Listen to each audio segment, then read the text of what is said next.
Hello! Welcome to Nikki talks. నమస్తే.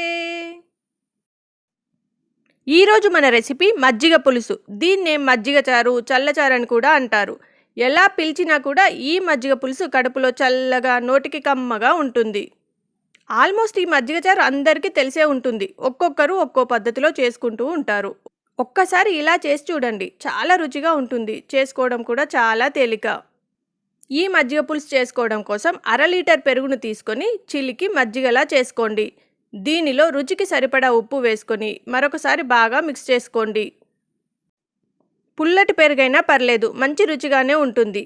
ఇలా చిలికిన తర్వాత దీనిలో తగినన్ని నీళ్లు పోసుకోండి. మజ్జిగ చారు పల్చగా ఉండాలంటే నీళ్లు ఎక్కువ వేసుకోండి.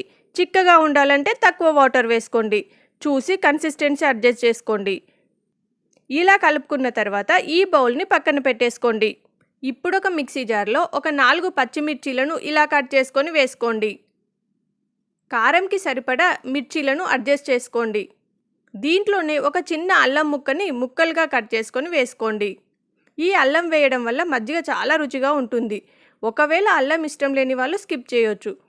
కానీ ఒకసారి అల్లం వేసుకొని చూడండి, టేస్ట్ చాలా బాగుంటుంది. ఇప్పుడు వీటిని గ్రైండ్ చేసి ఈ అల్లం పచ్చిమిర్చి పేస్ట్ని మజ్జిగలో వేసుకొని అంతా కలిసిపోయేలా కలుపుకొని పక్కన పెట్టుకోండి.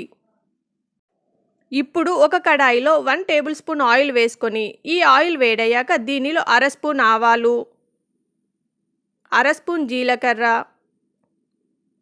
1 స్పూన్ పచ్చిశనగపప్పు, 1 స్పూన్ మినప్పప్పు, 4 ఎండుమిర్చీలు, అలాగే 4 నుండి 5 వెల్లుల్లి రెబ్బల్ని సన్నగా కట్ చేసుకొని లేదంటే కచ్చా పచ్చాగా దంచి వేసుకోండి. అన్నీ ఫ్రై అయ్యేలా కాసేపు మిక్స్ చేసుకోండి. పప్పులు కాస్త గోల్డెన్ బ్రౌన్ అవ్వగానే దీనిలో మీడియం సైజ్ ఉల్లిపాయను ఇలా పొడవుగా కట్ చేసుకొని లైట్గా వేయించుకోండి. ఈ మజ్జిగ పులుసులో ఉల్లిపాయలు ఎక్కువగా ఫ్రై అవ్వకూడదు. జస్ట్ ఉల్లిపాయలు వేసి అలా కలిపేసుకొని తర్వాత కరివేపాకును వేసుకోండి. కరివేపాకు కాస్త ఫ్రై అవ్వగానే 1/2 స్పూన్ పసుపు వేసి అంతా కలిసిపోయేలా కలుపుకొని స్టవ్ ఆఫ్ చేసుకోండి. స్టవ్ ఆఫ్ చేసుకున్నాక మనం ముందు చిలికి పెట్టుకున్న మజ్జిగను యాడ్ చేసుకొని ఒకసారి కలుపుకొని సాల్ట్ చెక్ చేసుకోండి. ఒకవేళ అవసరమైతే కాస్త సాల్ట్ వేసుకొని కలుపుకోండి. చివరగా సన్నగా తరిగిన కొత్తిమీరను వేసుకొని మిక్స్ చేసుకోండి. అంతే, చాలా సింపుల్ కదా ఈ మజ్జిగ చారు. సో మీరు తప్పక ట్రై చేయండి. మీకు ఎలా కుదిరిందో కామెంట్లో నాతో షేర్ చేసుకోండి. వీడియోని లైక్ చేసి షేర్ చేయండి. సబ్స్క్రైబ్ చేయడం మర్చిపోకండి.